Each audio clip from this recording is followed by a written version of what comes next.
লক্ষ কোটি কোটি টাকা খরচ করে কোরবানি করার পরেও কিছু কিছু ব্যক্তি সওয়াব থেকে বঞ্চিত হবে। যুগে যুগে যত নবী এবং রাসূল আগমন করেছেন, প্রত্যেকজন নবী এবং রাসূলের সময় এই কোরবানির ধারাটি অব্যাহত ছিল। হজরতে আদম আলাইহিস সালাম থেকে শুরু করে নিয়ে আখিরি জামানার পয়গম্বর রাহমাতুল লিল আলামিন বিশ্বনবী মুহাম্মদুর রাসূলুল্লাহ সাল্লাল্লাহু আলাইহি সাল্লাম পর্যন্ত এই কোরবানি এবং তার উম্মতদের উপরেও কোরবানি ওয়াজিব বা বিদ্যমান রয়েছে। কোরবানি অতীব গুরুত্বপূর্ণ এবং তাৎপর্যপূর্ণ একটি ইবাদত। আল্লাহ সুবহানাহু ওয়া তাআলা বলেন, ফাসল্লি লি রাব্বিকা ওয়ানহার।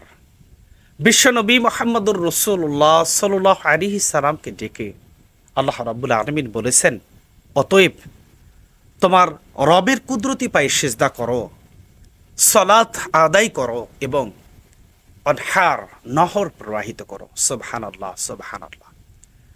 আল্লাহ সুবহানাহু ওয়া তাআলা কোরআনে কারিমের অপর একটি আয়াতে কারিমার মধ্যে বলেন, ইন্না সলাতি ওয়া নুসুকি ওয়া মাহইয়ায়া ওয়া মামাতি লিল্লাহি রাব্বিল আলামিন।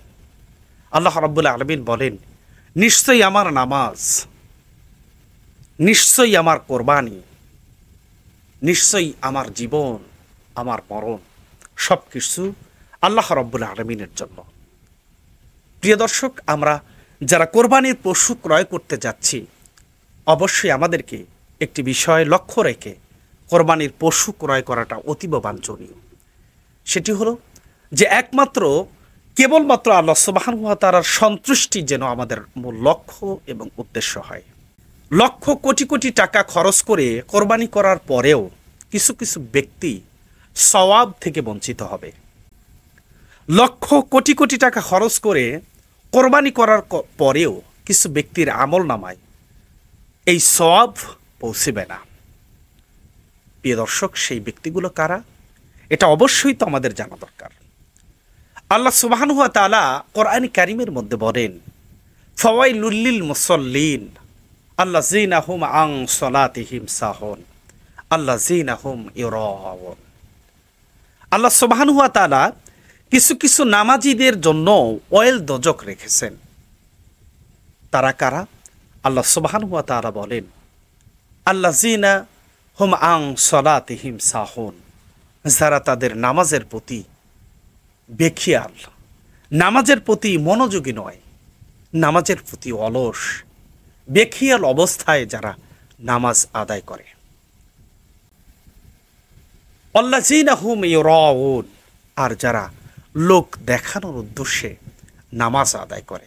দর্শক, এখান থেকে আমরা একটা বিষয় স্পষ্ট হতে পারি, সেটি হলো যেই সকল নামাজি বান্দারা, যেই সকল কোরবানি দাতারা বেখেয়াল অবস্থায় অথবা অন্য মনস্ক হয়ে আল্লাহ সুবহানাহু ওয়া তাআলার নৈকট্য বা আল্লাহ সুবহানাহু ওয়া তাআলার সন্তুষ্টি অর্জন ব্যতিরেকে নিজেদের মনোরঞ্জন এবং নিজেদের খায়েশ পূর্ণ করার জন্য যারা কোরবানি করবে এবং নামাজ আদায় করবে, দ্বিতীয়ত হচ্ছে যারা মানুষকে দেখানোর উদ্দেশ্যে কোরবানি করবে বা নামাজ আদায় করবে, আল্লাহ সুবহানাহু ওয়া তাআলা এই সকল ব্যক্তিদের জন্য ওয়েল দোজক রেখেছেন। আর এই সকল ব্যক্তিরা কোরবানি করলেও তাদের আমল নামায় আল্লাহ সুবহানাহু ওয়া তাআলা কোনো সওয়াব প্রদান করবেন না।